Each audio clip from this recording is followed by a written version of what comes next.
ChatGPT is better than humans at financial forecasting, new study shows.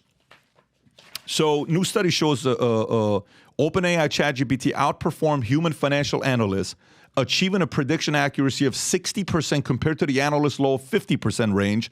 According to a study by Booth School of Business at Chicago, the study noted even without any narrative or industry-specific information, the LLM outperforms financial analysts in its ability to predict earnings changes.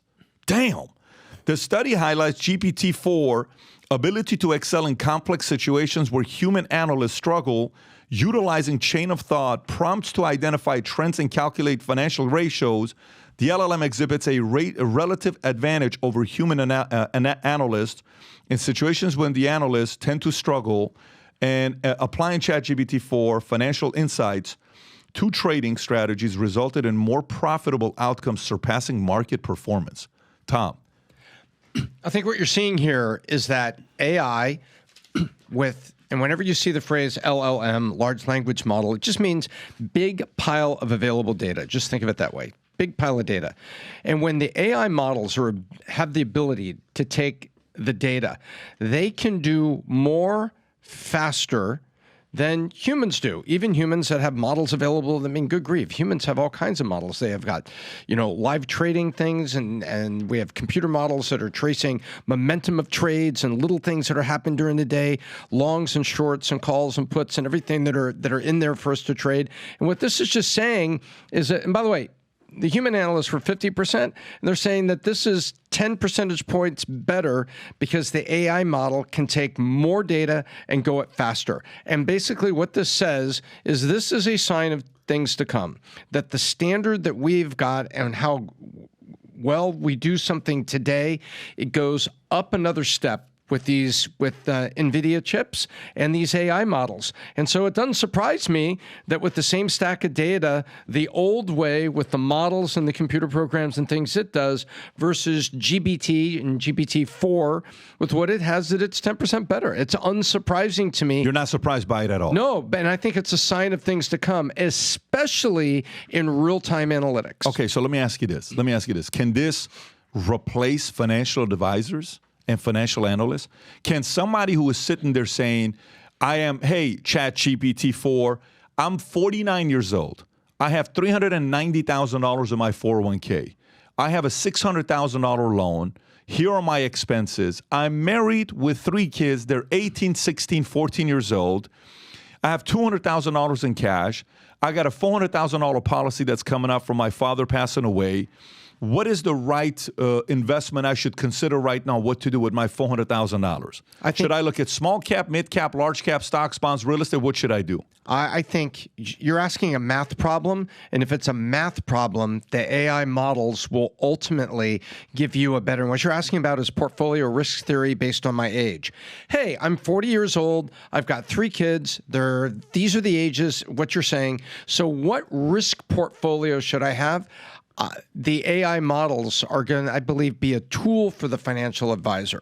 I think you still need the human in this, but the tools that the financial advisors will have for selecting those portfolios and the mixes of how much risk, how much cash, how much bonds, how much this, how much that, because you're talking about risk disbursement and portfolio theory. That part's a math problem, and AI is going to do it better.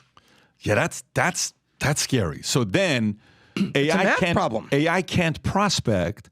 AI can't ask for referrals.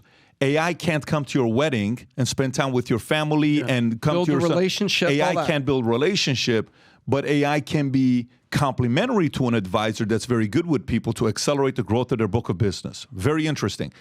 What do you think, as from your space in media? You're with Fox, right? And I have some of the stuff you're comfortable sharing. You're not. I totally understand. How much of it are you guys looking at AI when you're having meetings behind closed doors? Is it, guys, leverage it in the following way? Here's where the threat lies. Here's where the opportunity lies. Are those conversations are being had? For sure. And right now, it's mostly educate ourselves and educate people about what it is. I mean, I still think there's just a huge knowledge gap between, and for everybody. I'll say, for me, this is a technology that I'm not usually afraid of technological change. Like the internet, fine. Drones in warfare, that's definitely changing. AI to me has an aura of uncertainty that I don't like. And I especially think of it through the lens of a parent. I just know my kids are going to engage in such a different way with the world with AI. I look at something like this this is super valuable. You don't have to pay this machine, but it's going to improve your performance by 10%. I mean, that's definitely not going anywhere. And even every time you're searching an item today, some AI is putting together a paragraph that's giving us our information. I mean, that's inconceivable 10 years ago. I just don't like artificial brains, but I understand it's where we're going, and I know we can't put it back in the box. So I'm trying to educate myself and let other people know, but I think it's going to be applied everywhere. I just want to live, in my life though, I want to live a dumber life. Like I don't have Alexa. I don't want it. I don't want my kids talking to machines and machines talking back to them. I still want them opening a book, reading things, learning for themselves, synthesizing, critical thinking. And I think AI is going to start to replace a lot of that. Like just search it up, and there's the answer, as opposed to critical thinking, which humans will always have the advantage of at some level. Yeah, this actually makes me think about something with, Tom, the Invention Secrecy Act of 1951. You know what it makes me think about? Invention Secrecy Act of 1951 was created. Rob, if you can go for us, we've talked about this at a private dinner before. Can you go to the Wikipedia of Invention Secrecy Act of 1951?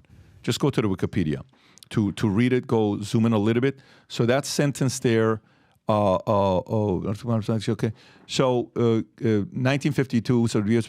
United States law designed to prevent disclosure of new inventions and technologies that, in the opinion of selected federal agencies, presented an alleged threat to the economic stability or national security of the United States. They have around 6,000 plus patents in here that threatens the United States safety, security. Some of the stuff that's in there, some people claim, are technology that would destroy the oil industries, where you and I can, on a gallon of water, can go 220 miles. Some of the stuff that they have that they don't want it to be public because, oil is a $5 trillion industry, you're done. In America, it's a $500 billion industry. Some of it is, allegedly cures they have for some diseases that would destroy a lot of the big pharma industry, okay? That's out there. So you know what, to me, there's a part of this that could play a big role with AI. If anybody comes out with an AI software that could eliminate humans, the government and the president can activate this to say that patent is going to be kept by us, that cannot be available to you, the people.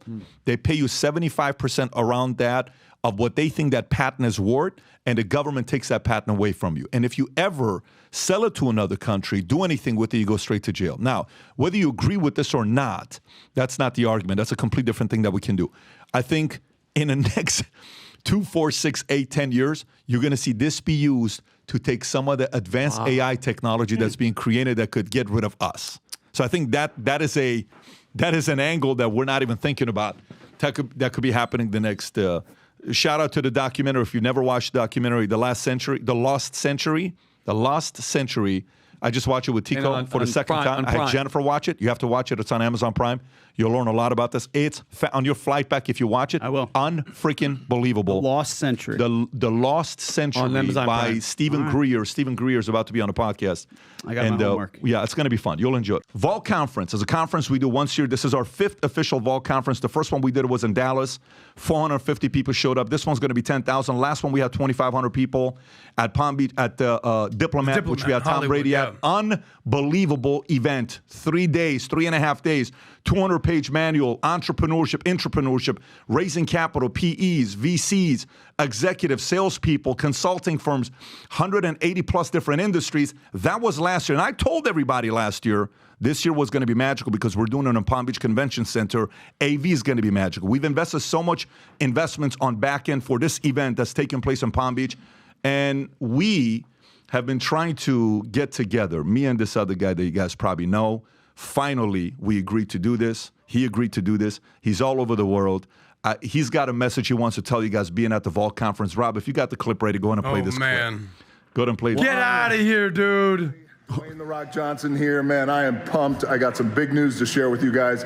I cannot wait to join all of you guys down there at the Vault Conference in Palm Beach, September 4th through the 7th. I'm going to be sitting down with your host and my good buddy, Patrick Bet-David. We're going to chop it all up from leadership, entrepreneurial spirit, business strategy. We're going to chop up our journeys. We're going to chop up so much more, including all the various industries that we have been lucky and fortunate enough to build enterprise in. So I cannot wait. September 4th through the 7th. It's going to be a historic conference. I cannot wait. I will see you down there, Palm Beach. Back to work for me because the rent is always due. The most electrifying man on earth will be at the Vault Conference. 3.5 days. And by the way, it's going to be absolutely insanity. We had a conversation over the weekend about the fact that, hey, everybody's been saying, hey, can we one of these days do a podcast together? So the first time we're going to do anything together, we'll be at the event, 90-minute conversation. And some of you guys may even get a chance to meet him, picture. Who knows? Who knows what things? There's going to be a lot of weird announcements we'll be making. Here's all I will tell you. This is not the last year, if you guys remember at the Vault Conference, how many husband and wives attended? It was hundreds of husband and wives. Some people brought their sons, like they were coming as a family, legacy planning. What do I do? Business partners. There's a couple people this year that are planning on bringing 100 people, their entire company, executive team, sales team.